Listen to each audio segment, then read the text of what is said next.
ঠিক আছে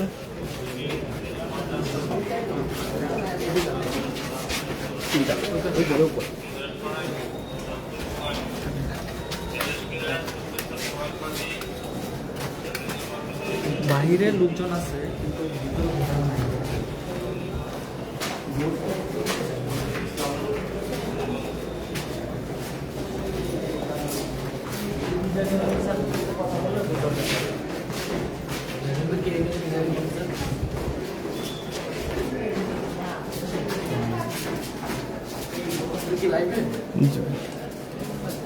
বলতেছে আর কি বলতেছে লাস্ট কেন্দ্র তো আর তো আর পারবো না কেন্দ্র।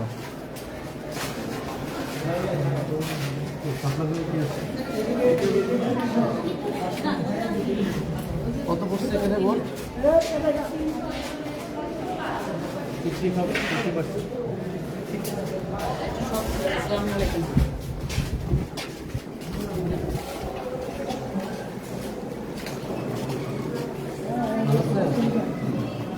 সাপলাগুলি কি আছে?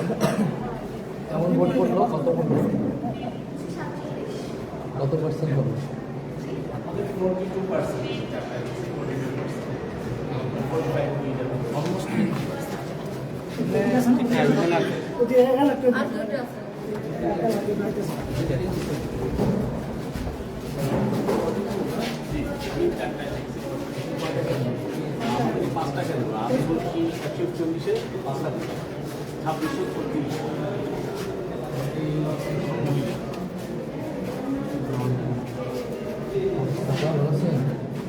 কেমন ভোট পড়লো এখানে? কত পার্সেন্ট?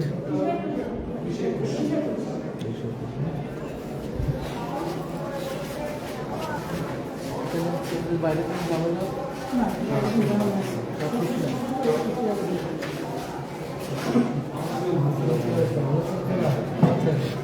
আমাদের সাপলাগুলি দিয়ে সব ঠিকঠাক মতো হয়েছে। কত পার্সেন্ট হলো ভোট? 40। কত কয়টা গেছে?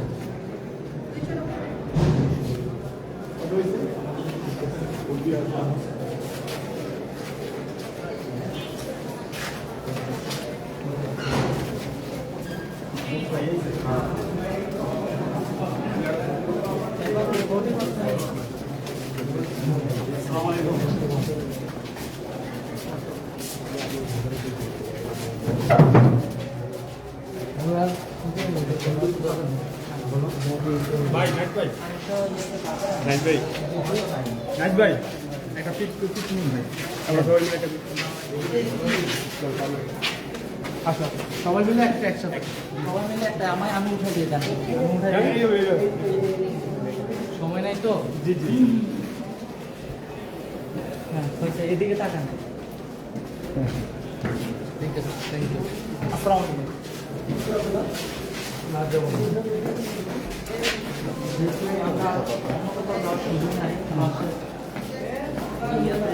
চাইলে দিতে পারেন বা এখানে আমাদের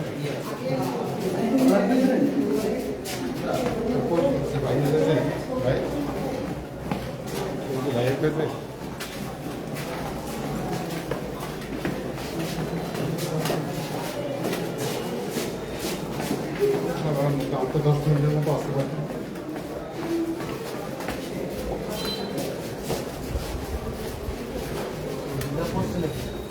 হ্যাঁ আমি সেই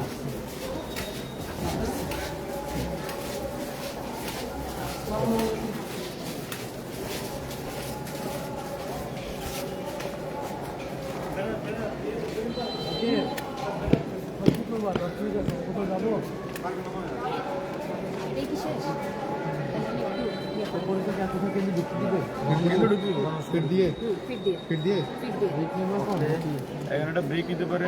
আমরা এটা সমস্যা সমাধান করে সমস্যা তো আপনার করবো হাতের ওটাতে চলে যায়। তাহলে আমি একটু ধরে ফেলাই। ব্রেক নিয়ে সমস্যা নেই। আর 5 মিনিট আছে, এখানে দেখুন। কেমন মনে হইলো?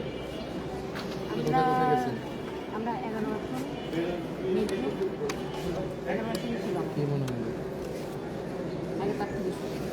ভাই?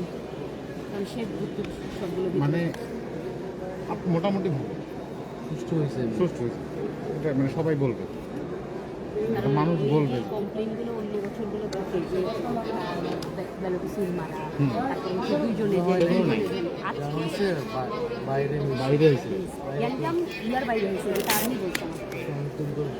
কিন্তু আমি বুঝতে যাই না, যখনই হচ্ছে ওরা এবার আবার আমাদের সাথে কন্ট্যাক্ট করছে। এরপরে কেউ কেউ শুনছে লোক বেশি কিনা ভর্তিতে কম হয়েছে। কারণ 12টা পর্যন্ত 32% বৈঠক সংখ্যা, 4টা পর্যন্ত 32 উঠে। আচ্ছা নিয়ে চ্যালেঞ্জ দেখি তো। কি বলছে? এই আমি লাস্ট যে কটা কেন্দ্র এই কেন্দ্র দেখলাম 253টা পড়ছে 503-এর মতো। ভিআইপিতেও মানে 150 বেশিরভাগ 120। ঠিক আছে, এবং নিয়ে নিচ্ছি চ্যানেল ভিজিটও। আচ্ছা, আর সকাল থেকে নিজের আসলে বিভিন্ন কেন্দ্র ঘুরে দেখা যাচ্ছে। একেবারে ব্যক্তি অভিজ্ঞতা জানতে চাইব কতটুকু আসলে সন্তুষ্টির ভিতর এখানে তোলা যায়, কিংবা সংখ্যার জায়গা কী রয়েছে।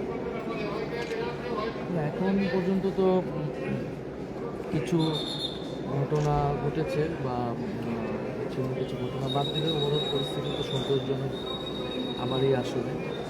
যদিও ঢাকার বাইরে অনেকগুলো আসনে আমরা কিছু বাজে ঘটনাগত শুনেছি, হামলা সহ। ঢাকা 11-তে মোটামুটি ভোটাররা এসেছে, ভোট কেন্দ্রের বাইরে বিভিন্ন জায়গায় ঝামেলা করার চেষ্টা করেছে। তবে আইন শৃঙ্খলা বাহিনী, সেনাবাহিনীর হস্তক্ষেপে মোটামুটি তেমন ঘটনা বড় জায়গায় যায়নি। আরেকটি বিষয় সেটা হচ্ছে যে নিজের ব্যক্তি প্রচারণা তো করেছেন, একই সাথে গণভোটের প্রচারণা করছেন। আজকে যখন আমরাও গিয়েছি, গণভোটটা সম্পর্কে মানুষের ধারণাটা খুবই কম ছিল। হ্যাঁ দিবে না না দিবে, আমরা দেখছিলাম যে যিনি প্রিজাইডিং অফিসার ভিতরে বসে আছেন তাকেও বারবার জিজ্ঞাসা করছেন, কিংবা বাইরে থাকা আইনশৃঙ্খলা বাহিনীর সদস্যকে জিজ্ঞাসা করছেন যে কী করবো। আসলে মানুষ কতটুকু বুঝলো এই হানা ভোটটা।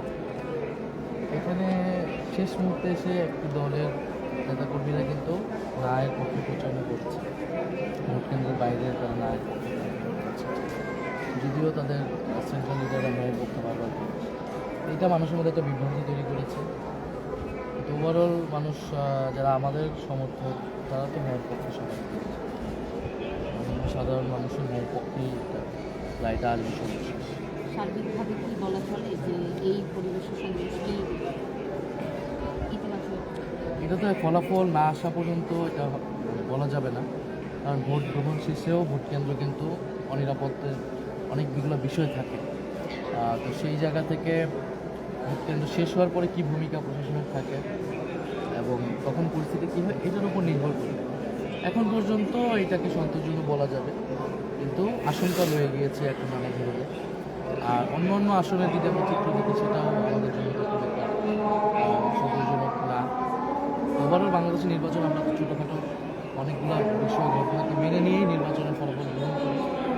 আমরা দেখবো যে এই ছোটোখাটো ঘটনা আসলে এর মাত্রাটা কতটুকু। আমাদের যারা ইলেকশন টিম আছে তারা বিস্তারিত ব্রিফ করবে, সেই অনুযায়ী আমরা সিদ্ধান্ত নিব যে এই ফলাফল কি গ্রহণযোগ্য, নির্বাচন কতটুকু সুষ্ঠু হবে। আর কোনো ব্রেক আছে আজকে? আমরা দেখি সন্ধ্যায় একটা করবো তো সন্ধ্যায় আমাদের যেখানে কন্ট্রোল রুম বসেছে ইলেকশন নিয়ে নিবে রিসার্চের হয় যদি একেবারে আনুষ্ঠানিক হয়, আমরা কেবল বসাইছি, ওখানেও করা যায়। কোথায়? ইয়াতে, বাংলা মোটর। সবাই কেবল বসাই